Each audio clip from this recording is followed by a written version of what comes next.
Satgamaya Tamasoma Jyotirgamaya Mrityorma Amritangamaya. Om Shanti Shanti Shanti. Om, lead us thou, O God, from unreal to the real, from darkness to light, from death to immortality. Om Shanti Shanti Shanti. Om, peace, peace, peace be unto us all.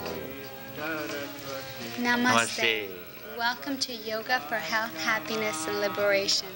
I'm Meeta Gajjar, and this is my father, Bharat Gajjar. We're so happy you could join us today.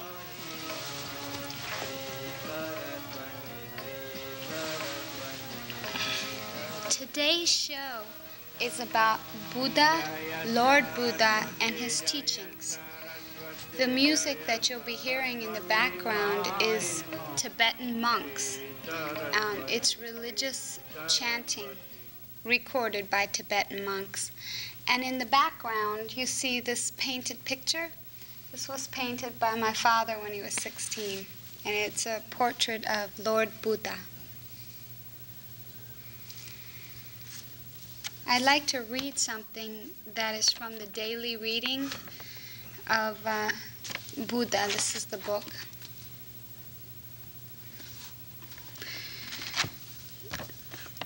Birth is of four kinds. Birth from an egg is due to thoughts. Birth from the womb is due to passion. Birth from humidity is due to responsive union. Birth by transformation is due to parting and metamorphosis. All this union and parting cause karma and its retributive effects, which keep up the continuity of living beings. Since desire and affection are tied so firmly, it is difficult to disengage them, and therefore there is an endless succession of births, parents, children, and grandchildren. All this is due to sexual passion. Then, living beings tend to kill each other for food in order to live. This comes mainly from their passion for killing. If a man kills a sheep for his food, the sheep is reborn as a man, and the man is reborn as a sheep. Thus is the wheel of karma kept revolving without an end. This comes mainly from the passion for stealing the life of another. Due to all these activities and their retributive effect, living beings are subject to birth and death. The three main causes of such subjection are killing, stealing, and sexual passion. Surely all these evils come into being because of the enlightened awareness, which gives rise to the false perception of illusionary form, the mountains, the rivers, the earth, and all other phenomena. His student asked, Bodhi is the absolute and enlightened, and is the same as Tathagrata, mind. If it can suddenly give rise to the mountains and other objects of the world, when will the Buddha, who is enlightened, give rise to such objects again? The Lord replied, in the Buddha, delusion has no root because it does not exist. In truth, there is no delusion, though it appears to arise. But when one is awakened, it vanishes. When there is disturbance in one's vision, one appears to see flowers in the sky. When that illness is overcome, the flowers disappear. It would be folly to hope that they would appear again. Then why do you question me about the Buddha creating mountains and other such phenomena? It is like ore which contains pure gold. Once the gold has been extracted, it can no longer mix with the ore again. Even so, the Buddha who have created nirvana can never be tainted by passions which give rise to creation. Thank you. Thank you, Meeta. Lord Buddha, Buddhism is, to Hindu, Lord Buddha is reincarnation of the Lord. Lord Krishna says in Bhagavad Gita, Lord says, every time human beings need me, I appear on this earth to help them, to save them. So we feel that Lord Buddha is also appeared, God appeared on human being.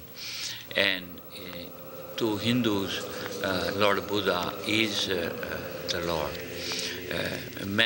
For many Buddhists, they are not Hindus, but it is the same, very similar religion. Lord Buddha, one time, you see what in India, Lord Buddha and his disciple used to go in a town, go through the town and sit outside under the tree, and in the evening all the people who wanted to serve them, they will come with food, they feed them, and then Lord Buddha will give a lecture, spiritual knowledge. One day, in one discourse, he came with a rose. He came with a flower. And he sat there with a flower. He sat there for 2-3 hours. And he did not say one word. And only one disciple nudged at him and said, "Yes, I understand, Lord, what you're trying to tell me." Now, after that talk, in Buddhist religion, people talk for years and years. What did the Lord say? He's showing the flower and did not say anything in the world in that lecture. So actually, human life is like a flower. In a whole material world, everything is there. But human life is like a beautiful rose, beautiful flower. And you should not waste it. It is beautiful. You should make it even smell and let everybody experience the joy of this flower. You can think about 10,000 different ideas. What did the Lord said? Showing. Maybe it says silence is the word. Silence. When you talk, you cannot experience the love, because love is the product of heart, not the mind. So he kept quiet and let everybody experience his presence. So anyway, I just wanted to tell you, think about it. What did the Lord said when he came with a flower, and that was his sermon? He did not say one word. Just kept quiet and loving everyone. So I love my daughter very much, and I'm going to give it to her. So this is for you. Thanks, Dad, but I'm going to give it to Lord Buddha. Thank you. Now, let me read something very precious. When I read this, it was really touched me a great deal. And I'm going to share with you. Lord Buddha said one time, one who has loving kindness sleeps in comfort. A person who is very loving can sleep in comfort. Now in America, millions of people cannot sleep. And they take tranquilizers. And they cannot sleep because they are very unhappy. But if you have loving kindness towards all beings, you sleep in comfort, wakes in comfort, and dream no evil dreams. You don't dream any evil dreams. You just experience the love and peace. He is dear to human beings. Because a loving person is very dear to all human beings and to non-human beings. Even animals love you when they realize that you are a loving person. Deities guard him. Look at that. The angel guards this kind of person. Fire, poison, and weapons do not affect him. So a good person, Lord loves the good person because he or she is kind. His mind is easily constrained and expression of his face is serene. His face is very serene because he is serene within himself. He dies unconfused.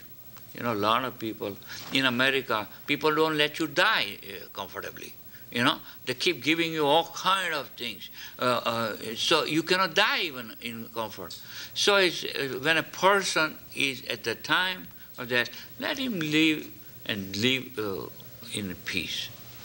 And if he advances no higher, if he doesn't go into higher consciousness, he will be reborn in the Brahma world. Brahma world means he will be born in heaven. But heaven is also temporary, as I explained to you. So is hell. In Eastern philosophy, heaven and hell are temporary. They are not permanent. So this is his message. So his message is be loving, be kind, and you will be very well done. Now, I'm going to show you the charts. I have summarized the whole basic Buddhist scripture messages into very simple language. So Lord Buddha, look at this chart, says there are four noble truths, okay?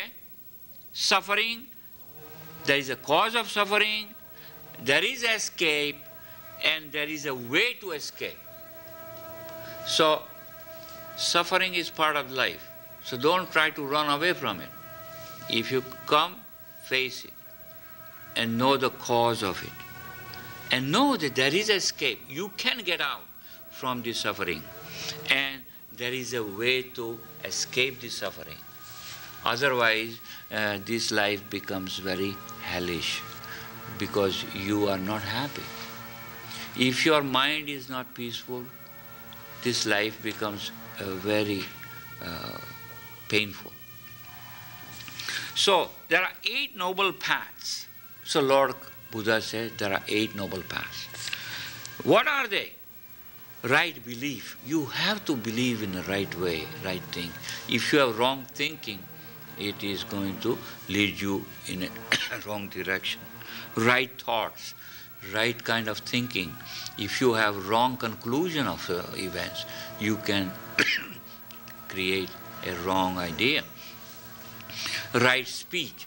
You should be kind. You must speak properly.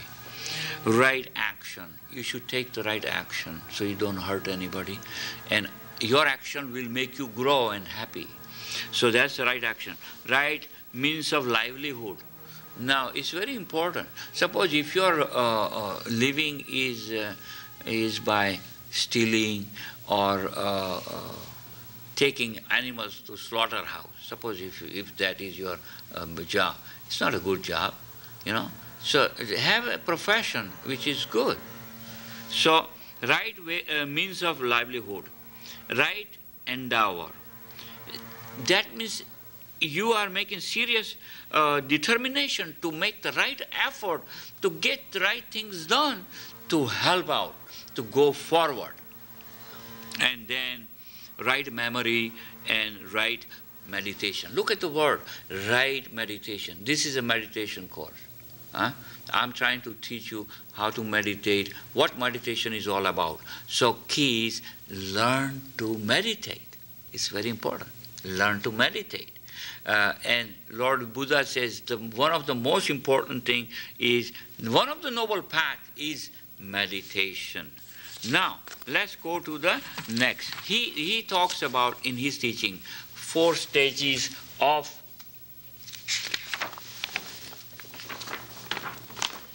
4 stages of meditation. Now, there are 4 stages. To enter into the first stage, look at here, it shows abandon. You must abandon certain things. You must get rid of certain things to enter into the first stage of meditation. Okay? Then do the sadhana. So abandon, do the sadhana. Sadhana means do certain things and then train arises. This way, by training arises what happens to you, and then something stops. Okay, there are 4 things happen here. First is abandon. First stage of meditation is abandon, the desire, ill will. Huh? Abandon. Abandon. Okay, abandon. Sorry. Abandon, desire, ill will, laziness, worry, doubt. These are the 5 things he recommends you abandon. Okay? This is important thing. From then, what do you practice? He says, practice. Practice self-restraint and mindfulness. Be aware, because some people are just not aware. They're not even alive, you know. They just do things without knowing, not aware of their mindfulness, means be completely aware of whatever you are doing. Now that is called contemplation. So learn to contemplate. How? When you are eating, be aware of eating. When you are walking, be aware of your walking. Whatever you are doing, be very aware. And then by training arises. What will arise if you do these 2 things? Okay? Joy and peace will come to you. These are the 2 things will arise, means will happen to you. And what will cease, whatever disappears, it is evil will disappear. The negativity, the bad thinking, bad thoughts will disappear by practicing meditation. These are the first stage of meditation, and that leads you to the first stage of meditation. So Lord Buddha made it very crystal clear how one can go into first stage of meditation. Now, once you enter into the first stage